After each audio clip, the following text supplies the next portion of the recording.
नमस्कार साथियों।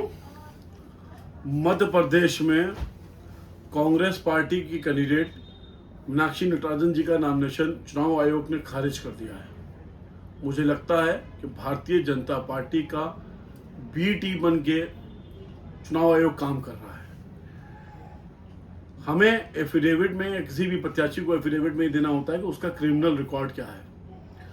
मीनाक्षी नटराजन जी एनएसवाई की राष्ट्रीय अध्यक्ष रही हैं, छात्र राजनीति से निकल के लेडी आई हैं और आज तक उनके खिलाफ कोई आपराधिक मुकदमा दर्ज नहीं है। ये एक कंप्लेन केस, अब क्योंकि नया बीएनएस जो आया है उसमें प्रोविजन आ गया है कि कंप्लेन केस में आपको प्रायर नोटिस दिया जाएगा। कंप्लेन केस फाइल होते ही उनको कंप्लेन केस फाइल होते ही प्रायर नोटिस दिया गया। उस प्रायर नोटिस का उन्होंने कोर्ट में जवाब दे दिया। अभी उस मुकदमे का ना काउंसिलेंस हुआ है, ना उस मुकदमे पे माननीय न्यायालय ने कोई आदेश किया है, ना उस मुकदमे को माननीय न्यायालय ने एक्सेप्ट किया है। अभी उस मुकदमे को एक्सेप्ट किया जाए या ना किया जाए, उसको लेके नोटिस है, नोटिस का जवाब हो चुका है। यानी इसको सरल भाषा में समझाने की कोशिश करें तो आपके खिलाफ थाने में कोई एप्लीकेशन पड़ी है और अभी उसके ऊपर प्रायर इन्वेस्टिगेशन चल रहा है, जो नए बीएनएस में आ गया है कि अब मुकदमा दर्ज करने से पहले हम प्रायर इन्वेस्टिगेशन करेंगे।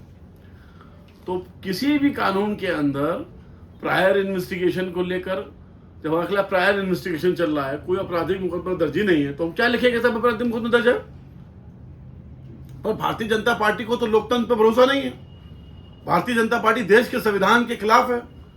उसकी विचारधारा ही है कि देश के संविधान जो गलत है, क्योंकि वो आरएसएस के माध्यम पे चलने वाली एक पॉलिटिकल पार्टी है और आरएसएस हमारे देश के संविधान के खिलाफ है। और आज आप देखिए, भारतीय लोकतंत्र को कमजोर और खत्म करने के लिए इतना गुनाहना काम किया गया है कि मीनाक्षी नटराजन जी का नॉमिनेशन कैंसिल किया गया है। जब तुम्हारे पास संख्या नहीं थी तो तुमने तीसरा नॉमिनेशन कराया क्यों भारतीय जनता पार्टी ने?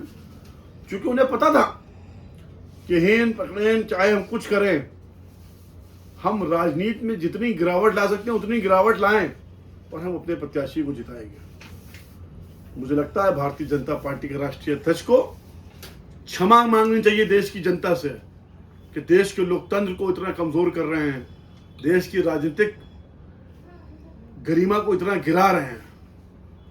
बहुत ही भद्दा मजाक है देश के संविधान के साथ ही है। शर्म आनी चाहिए भारतीय जनता पार्टी को। जय हिंद, जय भारत।